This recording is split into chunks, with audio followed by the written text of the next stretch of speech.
mean. I do want to keep this within a time frame so that we have time for questions and answers and talk and discussion if it's good. Um, but first, I'm going to talk about the importance of preserving our heritage, all of us, each of us, because one, that's part of the mission of the Southwest Seattle Historical Society, but also I found that crucial in why I did this eventually, while at the time I was writing these many stories of some of you writing friends.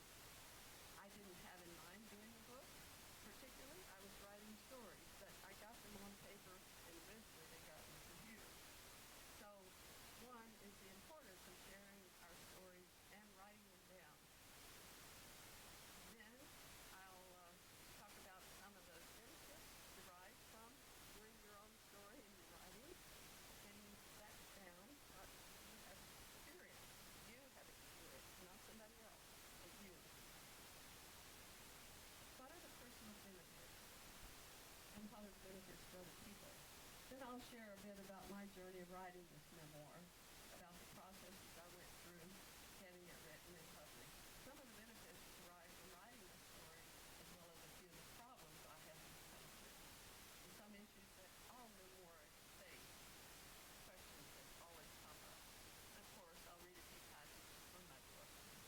So first, the importance of sharing our stories, some personal satisfaction.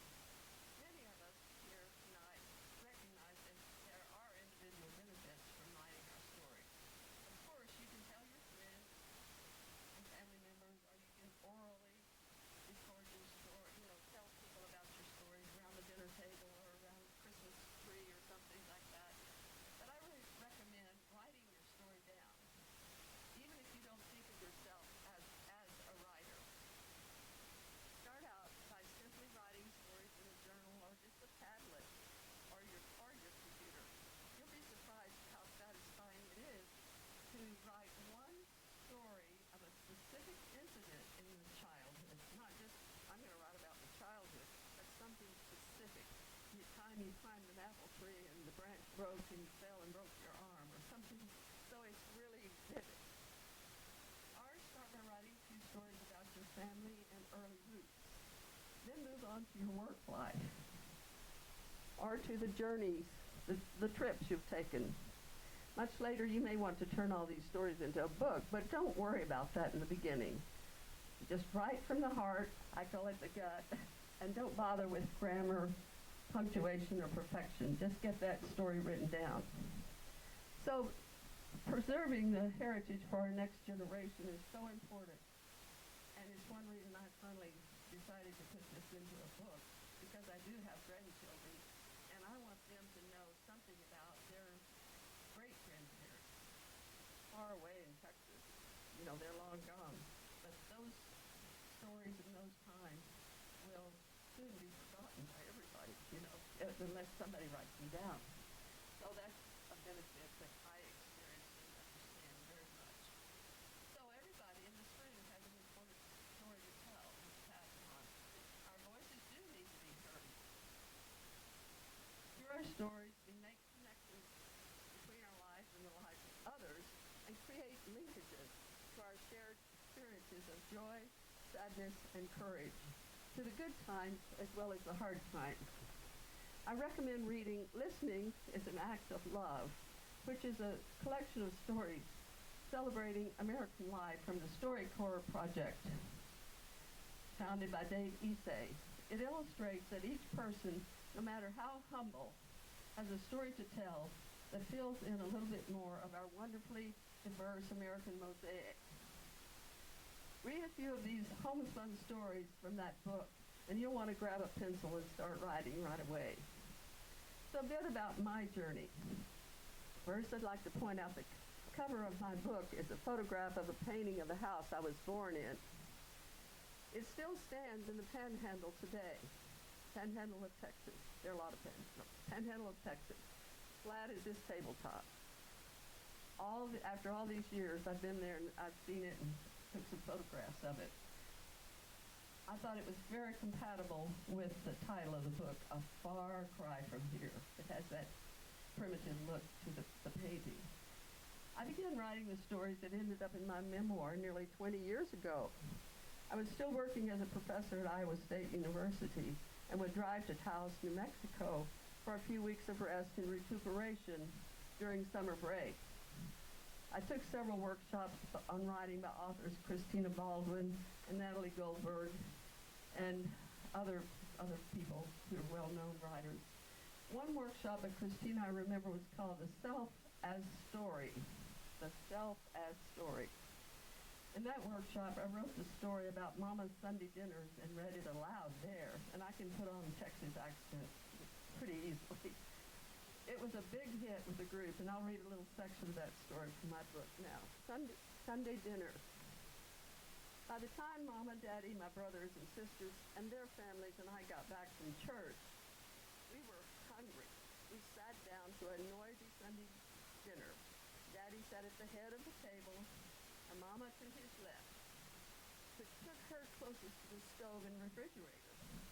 Sitting there, she had easy access to the food for refilling the bowls placed on the floral oil cloth. Do you remember those floral oil cloths?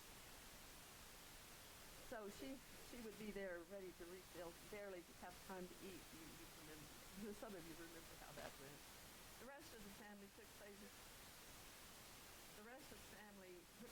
around the rectangular table, earning us its keep under the weight of all the food, platters, bowls, plates, glasses, silverware, and so forth, with hungry hands poised to eat. Before beginning the meal, our hands joined together to form a circle around the table, as Daddy or one of the boys or men saying the blessing. Thank you, Lord, for the food, and bless the hands that prepared it. Forgive us our sins and help us do thy will, that we may live forever in thy kingdom. Amen. Hands squeezed, electricity around the table. After the prayer, hands disconnected, nearly ready to begin. Mama hacked the roast into unattractive hunks of brown, ragged shapes and of the roast. It didn't look very pretty, but it really tasted very good. Daddy would start and then change his mind and say, just pass your plate, I'll give you some. Now say when. There wasn't much conversation at the table that an outside observer would call the exchange of ideas or dialogue. Instead, there were just grunts of pleasure along with, pass the gravy and, this sure is good, Mama. On the rare occasions, one of the mouthy grandkids teased Mama, saying, why don't you fix them prairie oysters today, Mama? You know how much I like them, breaded and fried bull balls. She never laughed at those rude jokes and always dished out a quick comeback. I'm going to wash your mouth out with soap the next time you say such stuff. So Daddy quickly changed the subject and commented to Claude, boy, you really let them have it real good in your sermon today, Claude. Mama squeezed in her 2 cents worth. I'll say you did. My brother-in-law Fred agreed. You really poured it on the cold, Claude. Just keep up the good work. So that was kind of a typical Sunday dinner. Mostly the men talked. We women, girls, served the food and cleaned up afterwards. But I still have good memories of that because around that table we were connected, and it was a good connection. And I felt a unity that often in the rest of my life with the family I did not feel. But at that dinner table on Sundays, it was a very special time. So that was kind of one of the first stories I ever wrote in the, nearly 20 years ago. From 1995 until I retired in 2004. Is that okay? I kept up the practice of regularly scheduled journal writing that was established in Natalie Goldberg's workshop. Also, I took a day-long workshop in Des Moines, Iowa, by Julia Cameron. So many of you, know Julia Cameron's work. She's a wonderful person. Great to meet her in person. Of the Artist's Way is her book. Yeah. 9 years of daily writing, morning pages. That's Julia Cameron's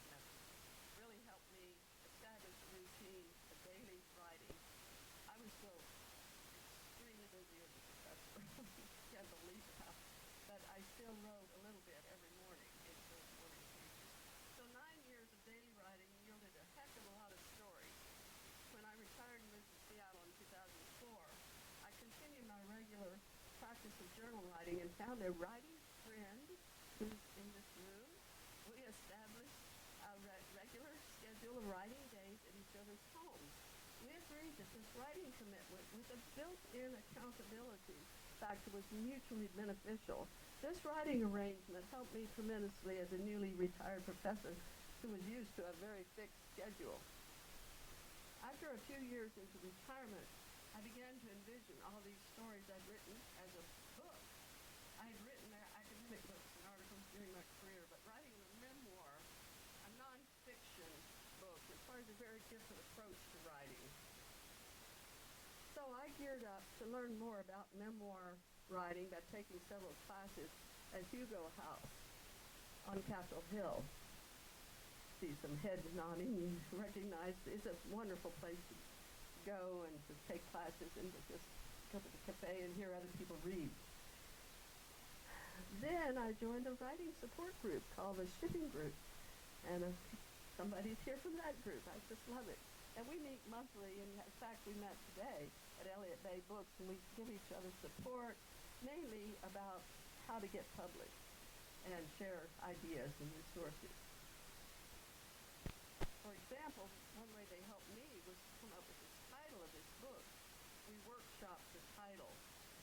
I had some silly title like Bittersweet Memories of Texas, something like that. And we finally came up a far cry from here. That seemed to be just right. Finally, I had the book finished, I thought, in 2010.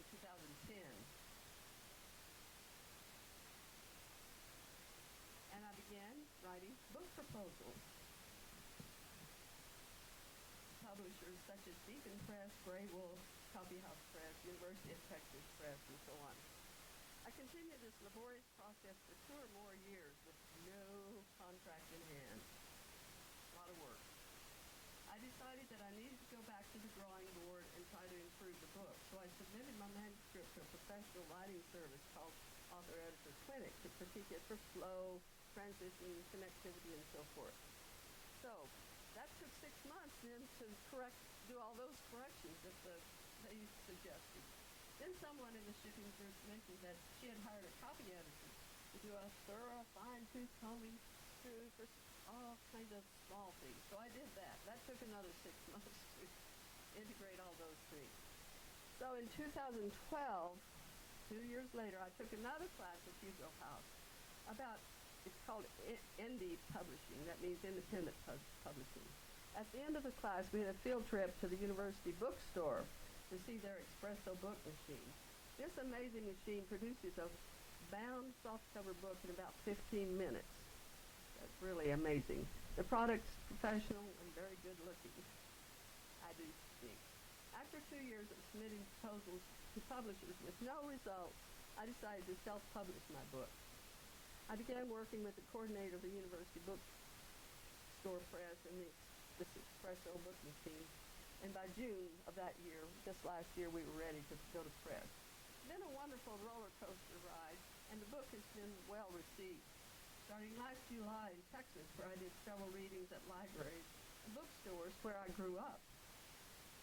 Then in August, here in Seattle, I was featured author at Elliott Bay Books, and that was kind of the thrill of my life because it surprised the heck out of me. The room was full, and I thought it would only be my daughter and her husband and grandkids and a few friends from the UU church. But it was really fun and great. So I've had a number of readings like that in Seattle, around different places. And here in West Seattle, too, at the CMB Coffee Shop. And just last week I spoke in Edmonds to a group of writers there. I can't hold the book and hold this too, so I'll just kind of briefly say the titles of the chapters, and then that'll kind of give you a flavor of what the whole book is like. There's a beginning. Chapter 1 is called Mama and Me. It lays out the basic groundwork of the book with some problems set up in the beginning. You always have a problem. Everybody has a problem. And a book has to have a problem. And then, let's see, where was it? Chapter 2 is called Deep and Winding Roots. deep and winding roots, and that's all about growing up in Texas, the farmhouse, the farm, the work I did on the farm, my relationship with brothers and sisters of my parents, and the church. And then, chapter 3 is called A Long Road to Hoe. I used to hoe, we call it hoeing the cotton, but really you were talking about the weeds. And I did that, and there's a long road to hoe from being brought up in that kind of environment and very restrictive Christian fundamentalist background to where I came. So that's why I chose that title. And then chapter 4 is From Fear to Hope, which more specifically shows how I worked through, separation is hard, and through to finding my own way. Then chapter 5 is more personal and about development as an individual. It's called Keep Your Mouth Shut and Your Legs Open. Started about the gender issues that I grew up with and were very problematic, to say the least. And so chapter 6 is called Return to the Fold, which is most stories and movies that you're used to in books. The thing gets resolved. So that's how I end the book, showing how it all worked out. But that only goes up to the early 80s. Just think, I've lived 40 more years, and I haven't even written a book about that. At the beginning of my talk, I mentioned that I would discuss some knotty issues that memoir nonfiction writers grapple with. One, I struggled with how much to tell about my background and family, and how would I deal with their reactions. One of my Hugo House memoir writing teachers said something to this effect: write your truth. Write the truth of your experience. If someone else in the family has a different interpretation of that same experience, tell them to go write their version of it. So I haven't had to do that, but I have had a little bit of backlash from a couple of family members, and I'm still struggling with some of those issues. But a funny thing happened on the way to Texas, in fact. I was invited to have a reading and book signing at the Senior Center in Amarillo, Texas. My niece had helped establish that center years ago. So some of her friends who worked there she took me there and showed the book and me, and, showing off her her niece from Seattle. And they invited me to come speak. And lots of people come to it. It's a really nice senior center. It's really big. But after a few days, she and I came back from some shopping trips and so forth, and we got a phone call saying that Theresa is disinvited to come and speak at the senior center. That's my word, disinvited, but she was not to come on that designated day to speak about her book. We were puzzled, but then I began to think about, where am I? I'm in the Panhandle, Texas. Return to the Fold is chapter 6. And we were, my birth family, my brothers, sisters, nieces, and so forth, and my father were in Taos, New Mexico, north of Taos, at what's called the Gorge. Some of you may know what I mean. Beautiful area, and there's a place for picnicking and viewing. You can see down to the river below, and it's gorgeous. Anyway, we were up there for this reunion in 1981. Ray Mickey, that's my dad, in his green and white lattice folding chair, enjoyed watching the scene. There were hawks soaring over the mountains, over the view in front of us. It was just gorgeous.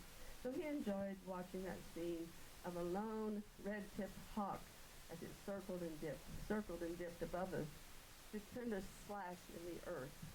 It was 1981, and the Mickeys were gathered around the patriarch of the clan for what they thought might be the last time. His older daughter, Fern, and her husband drove him in their spacious RV from his home in Canyon, Texas, to the reunion more than 300 miles away. Fern, Fred, and Daddy got there first that Friday morning to claim the best picnic kiosk for the big event. Fern had naturally taken over as matriarch in the family after Mama died in 1972. She kept the clan together via letters, phone calls, cards, photos, and the news about her latest genealogy find. She planned extended family reunions as well as smaller get-togethers with her own children. I had driven across the country from West Virginia in my 1978 brown VW Dasher. Michelle remembers that. For a job interview scheduled for the end of May at a small teacher's college in Kansas.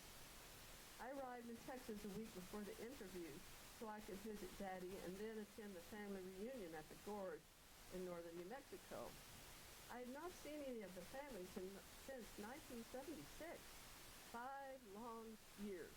I was divorced in 1978, a first among my siblings, holding the new title of divorcee and doctor, dubious monikers in a family of fundamentalist Christians, had convinced me of the wisdom of staying out of sight and sound for a while.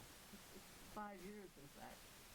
I knew this reunion was a pivotal moment for me with my birth family. It was the first time I had dared come back to visit since the divorce and completion of my doctorate in multicultural education at West Virginia University.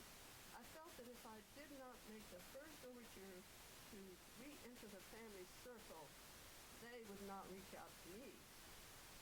Divorce was a grievous sin, and higher education, especially for women, was not valued and in fact was frowned on.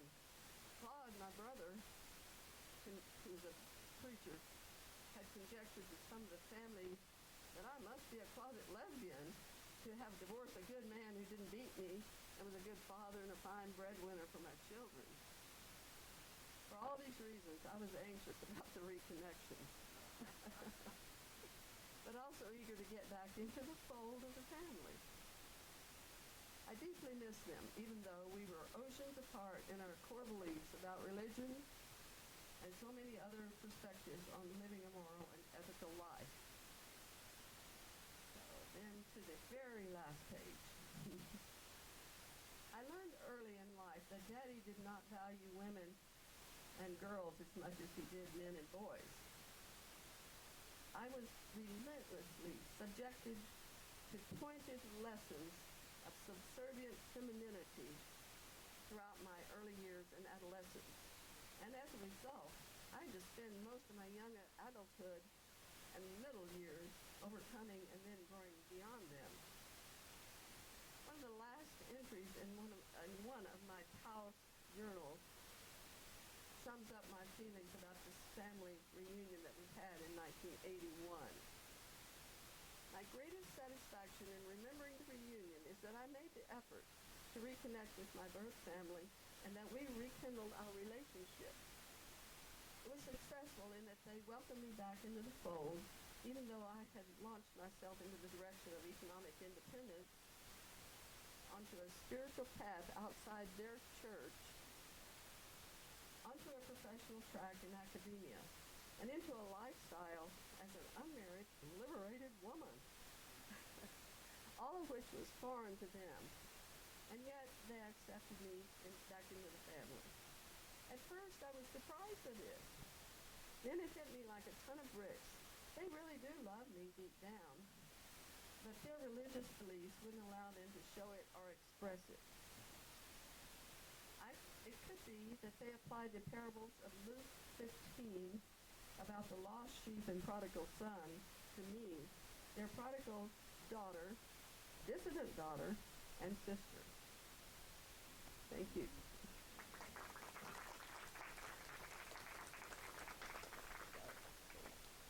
So I can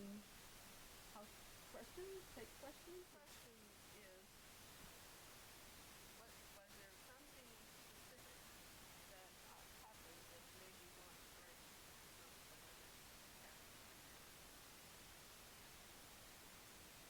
there was not one specific event. However, and I write about this in the book, Good, welcome everybody. I remember as a child, and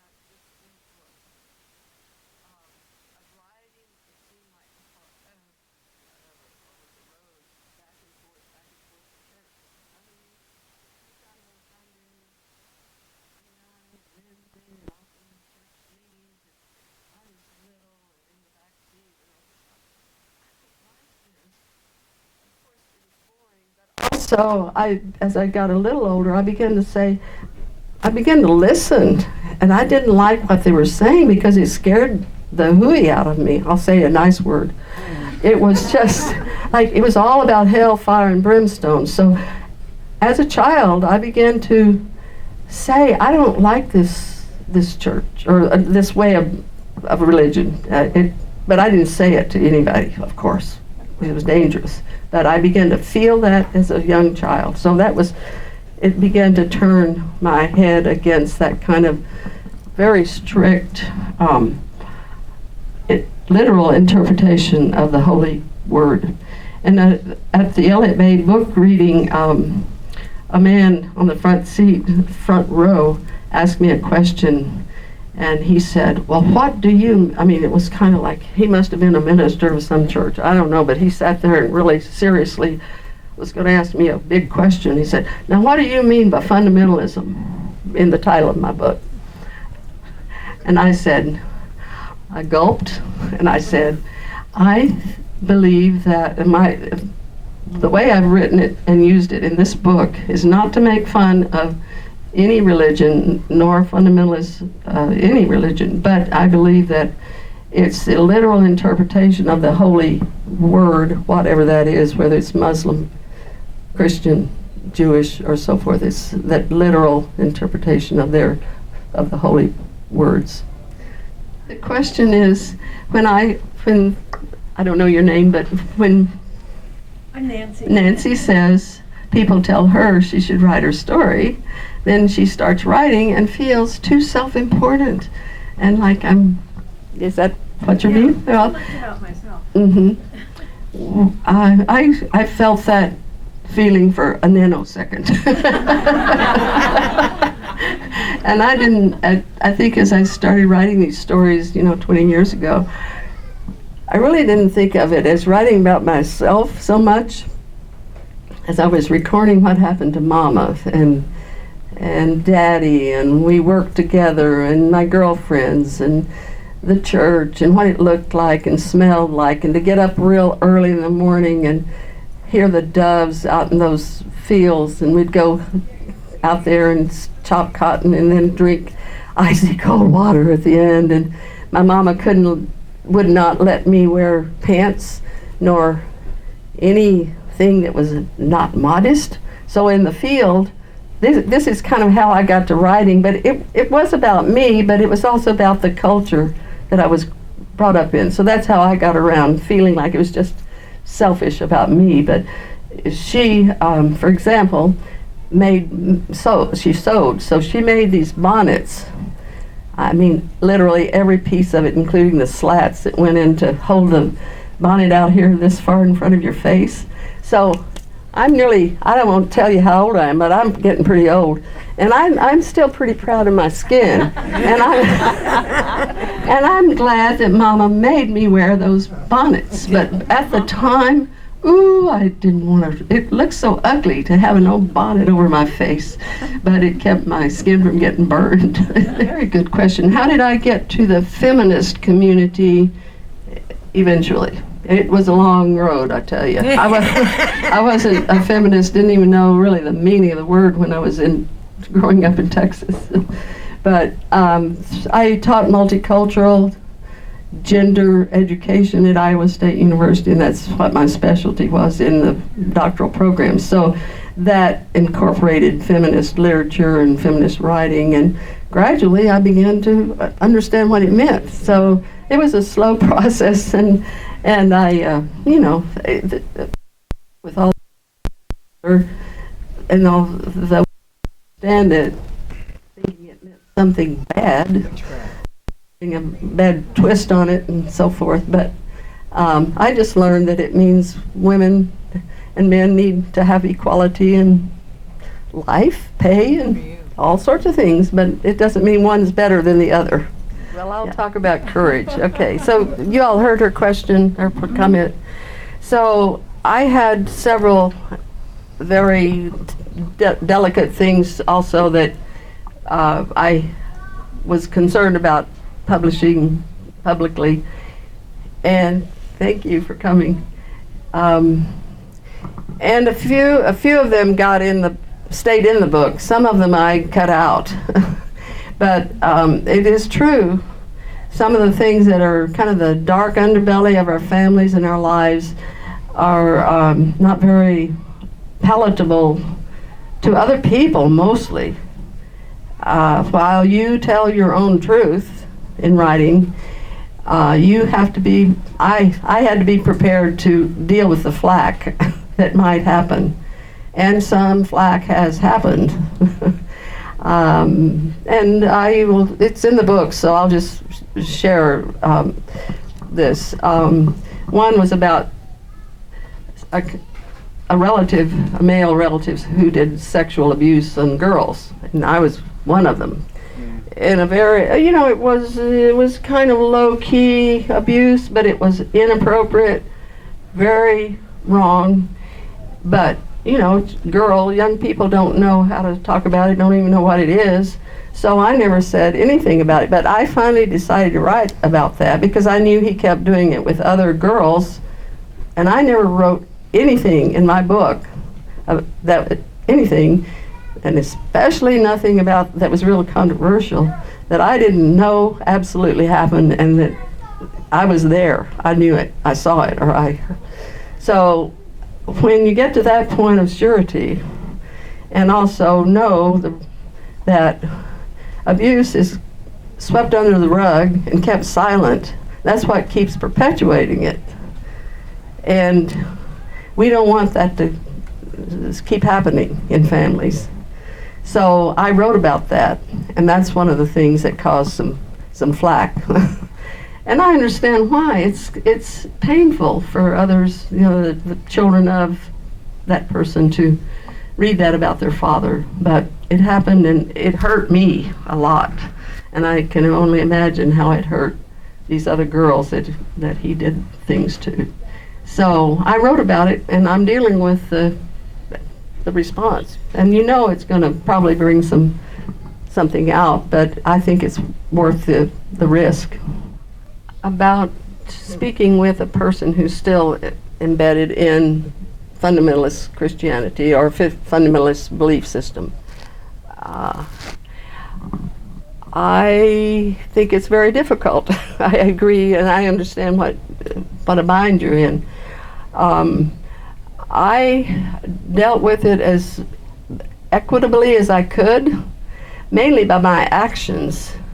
I simply refused to keep doing what they said I should do when I was of age to do so. But I remember thinking, as about 10 or 12 years old, after I was in puberty, that I really wanted to run away. But I had the sense to know that I couldn't survive if I ran away. So I stayed in it, but I began to build up an internal reservoir of reasons why I didn't believe what they were trying to teach me. But then to talk about it, I wasn't able to talk about it for a long, long time, and didn't until I got away from it. As long as I was dependent on the parents and these brothers and sisters, I couldn't confront them. I was too small. I just got away from it. That was my method at first, but then later I could hold my own. After I learned more I didn't even understand what it was all about. When you're young, you don't have the words to describe it. But later I understood. I took a lot of sociology classes and religion classes and Unitarian Universalism. I began to understand what was going on. And then I could talk to people, including some of my relatives, and my brother, who's died a few years ago, but I could talk with him about that he was still a fundamentalist, but he was a little more open-minded than the other family members, but he and I could talk about it. But it's just gradually gain the courage and the knowledge yourself. You have to really know what you're talking about, because as you know, probably, many people who have very strict fundamentalist beliefs, they're really good talkers, and they can quote Bible scripture a lot better than I can. So you get your ducks in a row before you decide to talk with your relatives. That's an excellent question. What in my upbringing in that culture gave me the strength to break away, to be an independent person. I think even though my mother had to adhere to the strict beliefs of the church, and my father, she was a very strong person, and she didn't ever support me in any of my wild-haired ideas. To the day she died, she was begging me to come back to the church, but she was really strong in her own way of being, and I absorbed that, I think. But I didn't get any advice from any family member about thinking reflectively about religion. It was obey and do it. It was all I got from them. But you learn in different ways from your parents, and I learned from her, I think, to be strong and steadfast. And she was doing a lot of thinking, and she wrote in journals. I remember, I have a few. She was always writing stuff, and I never did read what she was writing, but she was reflective. So I guess it was, I'd say, for my mother. But yeah, there was a lot of good there. So that's why I say that I didn't write this book out of revenge toward anybody or them in particular. You know, it gave me the strength to be, because I saw them. My dad was really hard-nosed, you know, dictatorial kind of guy, but he also really loved me and spoiled me. I was his little pet, but he could be really stern. So I just picked up these strengths, I think, from my parents. And I saw some other people, but doing independent things, and I had some mentors, and I write about the mentors beginning in high school. An art teacher who was a real strong mentor to be independent and to go out on your own. So the mentors helped me a lot as I got older. I have a strong place in my heart for West Seattle for many years. So moved here, got a nice neighborhood, and great place with a basement for painting. Some of you who looked at the video that Mark did shows me painting. Studied how to be retired. You know, I'm a professor. What do you think? I went to lots of seminars and read books about how to retire because I was so busy then. What am I going to do with all this time, you know? And so I said, well, I'm going to resuscitate my art. I've been an artist for 50 years, and I'm still doing art, but I have more time now to exhibit. And I'm going to write my memoir. So those were my two plans when I came to West Seattle. Then I began to think, well, these stories, they're just collecting, and all these journals are getting higher and higher. I better turn this into a book. And then I thought of my grandsons and wanted them to know some of these stories about their grandparents on a farm in Texas. I don't know if they've ever even been on a farm in Texas, you know.